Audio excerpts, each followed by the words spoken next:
what's Trump trying to do? Raise your cost and standard of living. He's going to be in the Supreme Court. Even if we win, he'll still be in the Supreme Court in 9 days or 10 days, asking the Supreme Court, with our new justice, who was put on the court for the purpose of destroying the Affordable Care Act, to rip it out root and branch, eliminate it all. If they get their way, 100 million Americans will lose protections for pre-existing conditions, including 2.5 million Wisconsinites. 2.5, so if you have diabetes, you've had cancer, you've had breast cancer, whatever it is, whatever your pre-existing condition, you won't be able to afford it because they can jack up the price beyond your capacity. Women will once again be charged more for the same health care than a man is charged for just because they're a woman. People forget that that's what it was before we passed the Affordable Care Act. Look, Donald Trump thinks health care is a privilege. I think it's a right people should have. If we all get out and vote, we'll not only restore Obamacare, but we'll strengthen and build on it. So you can keep your private insurance, or you can choose a Medicare-like option that will add to Obamacare, which we wanted to do the first time, but couldn't get the votes. We'll increase subsidies to lower your premiums and deductibles, out-of-pocket spending, and surprise billings. And we will reduce the cost of prescriptions by 60%. I'm not making that up. That comes from saying we're going to insist, and we have the votes to do it in this next election, that Medicare can negotiate with the drug companies to say how much they're willing to pay for whatever drug they have. Look, folks, we're going to make sure we keep the protections for people with pre-existing conditions. Meanwhile, Social Security, the actuary of Social Security has said, if Donald Trump gets reelected, he says he's going to change Social Security. Based on the change he wants to make, the actuary at Social Security said Social Security will be bankrupt by 2023. I'm not making this stuff up. It's real. Folks, I'm going to protect Social Security, Medicare, and Medicaid. And guess what? He's not going to be able to do it because we're going to win this election. Look, let's not forget how weak Donald Trump has been and chaotic. He talks about trade policy. My God, what a disaster he's been. Trump's trade policy has decimated, devastated the Wisconsin dairy industry.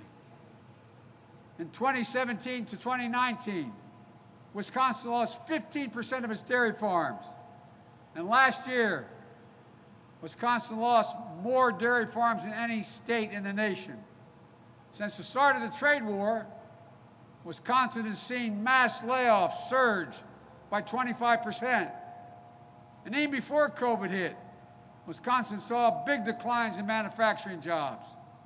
After Trump rolled out his irresponsible tax giveaways, Harley-Davidson slashed 800 manufacturing jobs, repurchased almost $700 million of his own stock so the corporate heads could make a lot more money, and none of it went to the employees, and then shifted some of his production overseas. So much for helping. Look, my policies, right now, by the way, the deficit with China is higher than it was in our administration. Look, at the end of the Trump tax loopholes that incentivize companies to ship jobs overseas, these new laws that just got passed for real, adds 10%, I'm going to add a 10% surtax to any company that ships jobs overseas. And companies that invest in strengthening American manufacturing or bring jobs back home, I'm going to offer a 10% tax credit. And by the way, the President of the United States awards over $600 billion in contracts a year for our military, for all the things we build, federal buildings. Well, it's not a violation of any trade law. No one's done it, but I promise you I'm going to do it. Not a single solitary contract will be awarded unless all the products used by that contractor are made in America. All of them. Right here in America. And by the way, when I talk about my economic plan, it's not some liberal think tank that talks about how good it is. Moody's, a Wall Street major firm, has pointed out, after looking at my plan for an economy and his, that we will create 18.6 million jobs under the Biden plan. $1 trillion more in GDP than Trump.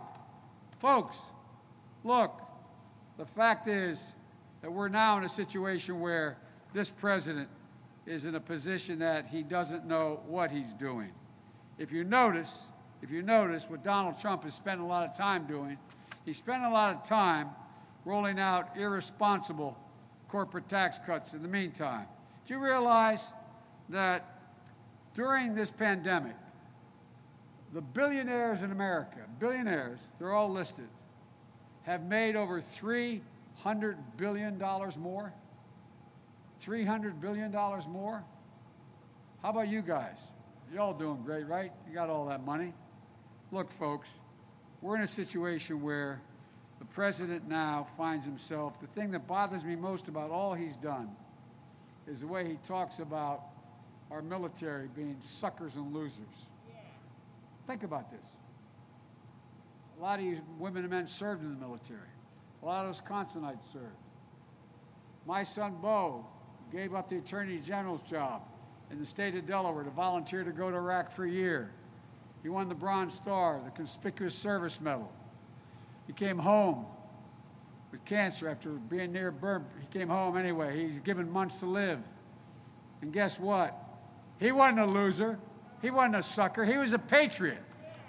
Just like your sons and daughters, your parents and grandparents. Look, folks, if you ever wonder, Trump keeps talking about how strong he is.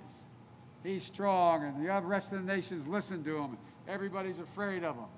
Well, let me tell you what.